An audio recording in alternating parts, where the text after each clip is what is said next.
चलिए बच्चों, हम क्वेश्चन नंबर सेकंड को देखते हैं। हम लोग का क्वेश्चन नंबर सेकंड है, how does frost present nature in this poem. जो रॉबर्ट फ्रोस्ट थे बच्चों, उन्होंने नेचर को कैसे रिप्रेजेंट किया है पोएम में। ओके बच्चों, तो आगे देखते हैं क्वेश्चन क्या कहता है। The following questions may help you think of answer. यहाँ पे कुछ फॉलोइंग क्वेश्चन दे रखे हैं, वो आंसर देने में आपको हेल्प करेंगे। तो चलिए फर्स्ट पॉइंट देखते हैं हम। What are the birds that are usually named in poem. जो बर्ड है उसका यूजुअली नेम क्या है पोएम में। ओके बच्चों, क्वेश्चन नंबर ये है पहला, जो कि हेल्प करेगा हम लोगों को आंसर फाइंड करने में। ओके, आगे देखते हैं क्वेश्चन क्या कहता है। Do you think a crow is often mentioned in poem. और जो क्रो है उसको कैसे मेंशन किया गया है पोएम में। What images come to your mind when you think of a crow. अगर आप क्रो के बारे में सोचते हो तो कैसी इमेजेस आपके माइंड में आती हैं। ओके, आप बताओगे। तो सेकंड पॉइंट देखते हैं क्या है हम लोग का सेकंड पॉइंट। सेकंड पॉइंट है, again what is a hemlock tree. और फिर से हेमलॉक ट्री क्या है ये आपको बताना है। Why doesn't the poet write about more beautiful tree such as maple, oak और पाइन। इसमें पूछ रहा है बच्चों कि हेमलॉक ट्री क्या है, और पोइट ने मतलब ब्यूटीफुल ट्री के बारे मतलब ब्यूटीफुल ट्री को एग्जाम्पल क्यों नहीं दिया है, क्यों हेमलॉक ट्री को रखा है। वो जो पोइट है वो ये भी तो रख सकते थे मैपल ट्री, ओक ट्री और पाइन ट्री, लेकिन उन्होंने हेमलॉक ट्री को क्यों इस पोएम में रखा है। तो चलिए थर्ड पॉइंट को देखते हैं, जो कि हम लोग को आंसर फाइंड करने में बहुत हेल्पफुल होगा। ओके बच्चों, तो हम लोग का पॉइंट थर्ड है, what do you the crow and hemlock tree. तो मतलब कि जो क्रो है वो क्या करता है और हेमलॉक ट्री क्या करता है। रिप्रेजेंट जॉय और सॉरो, और वो जॉय को रिप्रेजेंट करता है या सॉरो को। What does the dust of snow that the crow shake of hemlock tree stand for. और जो डस्ट ऑफ स्नो है वो क्या है जो कि क्रो शूक करता है हेमलॉक ट्री के ऊपर बैठकर। ओके, तो चलिए हम आंसर को अब देखते हैं आंसर क्या है। ओके बच्चों, अगर इस क्वेश्चन में आपको कोई डाउट है तो मुझे कमेंट करके ज़रूर पूछिए, मैं आपको रिप्लाई करूंगी। ओके, तो चलिए हम आंसर को देखते हैं। आंसर हम लोगों का, frost has represented nature in quite different manner. जो रॉबर्ट फ्रोस्ट हैं उन्होंने नेचर को डिफरेंट तरीके से यानी शांत मैनर में दिखाया है नेचर को। Okay, in other word nature poem we come across birds such as nightingale. Frost has used to a crow in this poem. Nightingale एक बर्ड का नाम है। नाइटिंगल की जगह क्रो को यूज़ किया रॉबर्ट फ्रोस्ट ने। ओके बच्चों, तो वो नाइटिंगल को भी यूज़ कर सकते थे, लेकिन नाइटिंगल बर्ड को भी यूज़ कर सकते थे, लेकिन उन्होंने क्रो को ही यूज़ किया। तो चलिए देखते हैं क्रो में क्या ऐसा चीज़ था जिन्होंने जो रॉबर्ट फ्रोस्ट हैं उन्होंने क्रो को ही लिया, नाइटिंगेल को नहीं लिया। तो चलिए देखते हैं आगे। आगे है, a crow can be associated with something dark black. Okay, जो क्रो है वो हम लोगों को रिलेट करता है। जो क्रो है वो डार्क ब्लैक को मतलब कुछ अंधेरा सा या काला सा, मतलब इस चीज़ को रिलेट करता है क्रो। यानी वो बहुत मतलब कि हम ऐसा कह सकते हैं कि ये नेगेटिविटी को डिनोट करता है crow.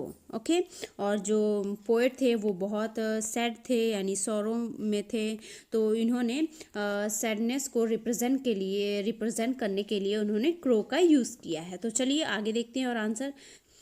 Also the poet has written about a hemlock tree. और जो पोएट हैं उन्होंने हेमलॉक ट्री के बारे में लिखा है। ब्यूटीफुल ट्री के बारे में लिखने के बजाय उन्होंने हेमलॉक ट्री के बारे में लिखा है, विच इज़ पॉइजनस ट्री, जो कि बहुत ही पॉइजनस ट्री भी है। ओके, और उनको लिखना चाहिए ब्यूटीफुल ट्री के बारे में यानी मैपल, ओक और पाइन, लेकिन उन्होंने हेमलॉक ट्री को यूज़ किया है। ओके बच्चों, तो चलिए हम देखते हैं उन्होंने हेमलॉक ट्री के जो पॉइजनस ट्री है उसके बारे में ही जो पोइट हैं वो क्यों लिखते हैं। Okay, because these tree symbolise beauty and happiness. जो मैपल और पाइन और ओक ट्री है वो ब्यूटीफुल और हैप्पीनेस को रिप्रेजेंट करते हैं, यानी सिंबलाइज करते हैं। ब्यूटी को और हैप्पीनेस को सिंबलाइज करते हैं, जो कि इसमें इस पोएम में ऐसा कुछ नहीं है। ब्यूटी और हैप्पीनेस इस पोएम में कुछ नहीं है। ओके, ये सॉरो और रिग्रेट से और सैडनेस से भरा हुआ ये पोएम है। ओके, और यहाँ पे ब्यूटी और हैप्पीनेस का कोई काम नहीं है। तो इन्होंने मैपल, ओक और पाइन का ना यूज़ करके उन्होंने पॉइजनस ट्री, हेमलॉक का यूज़ किया है। Okay, Frost wanted to symbolise the feeling of sad and regret. और जो रॉबर्ट फ्रोस्ट हैं उनको अपने फीलिंग को, उनका जो फीलिंग था वो सैडनेस और रिग्रेट वाला था, तो उसको सिंबलाइज करने के लिए उन्होंने हेमलॉक ट्री का यूज़ किया है। आई होप कि बच्चों ये आंसर आपको बहुत ही अच्छे समझ में आ रहा होगा। तो चलिए हम आगे देखते हैं। Which is why he has used a hemlock tree, जो कि इन्होंने हेमलॉक ट्री का यूज़ किया है। ओके बच्चों, तो चलिए हम इस आंसर को एक बार और देखते हैं। तो बच्चों इस आंसर को हम एक बार और देख लेते हैं। इस आंसर में ये बताया जा रहा है कि जो रॉबर्ट फ्रोस्ट हैं उन्होंने नेचर को बहुत ही शांत मैनर में रिप्रेजेंट कराया है। ओके, और जो क्रो है, वो क्रो को तो हम बहुत बेकार मानते हैं, मतलब कि अशुभ मानते हैं क्रो को, लेकिन जो रॉबर्ट फ्रोस्ट हैं उन्होंने क्रो का ही यूज़ किया। नाइटिंगेल एक अच्छी बर्ड है, उसका यूज़ ना करके उन्होंने क्रो का ही यूज़ किया, क्योंकि उनकी पोएम में बहुत मतलब कि सैड और सॉरो भरा हुआ पोएम है, तो उन्होंने क्रो का ही यूज़ किया। ओके, और यहाँ पे लिखा है बच्चों कि जो हेमलॉक ट्री है वो बहुत पॉइजनस ट्री है, तो हेमलॉक ट्री का ही रॉबर्ट फ्रोस्ट ने यूज़ किया। अगर उनको तो मैपल और ओक, पाइन जैसे ट्रीज़ का यूज़ करना चाहिए, क्यों उन्होंने हेमलॉक ट्री का यूज़ किया? तो बच्चों इसीलिए उन्होंने हेमलॉक ट्री का यूज़ किया क्योंकि जो उनका पोएम था वो बहुत ही, मैंने अभी बताया, बहुत ही दुखद वाला था, यानी बहुत सैड वाला था, सॉरो वाला था, तभी उन्होंने हेमलॉक ट्री का यूज़ किया। ओके, और यहाँ पे पाइन और ओक और मैपल का यूज़ नहीं किया। ओके,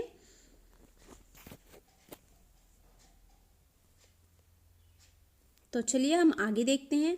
और उन्होंने जो मैपल और ओक और पाइन का ट्री है वो ब्यूटी और हैप्पीनेस को सिंबलाइज करता है, जो कि पोएम में बिल्कुल भी नहीं है। ब्यूटी और हैप्पीनेस, जो डस्ट ऑफ स्नो, जो डस्ट ऑफ स्नो पोएम है बच्चों, उसमें ब्यूटी और हैप्पीनेस का कहीं नामो निशान नहीं है। ये पोएम बहुत ही सैड वाला है।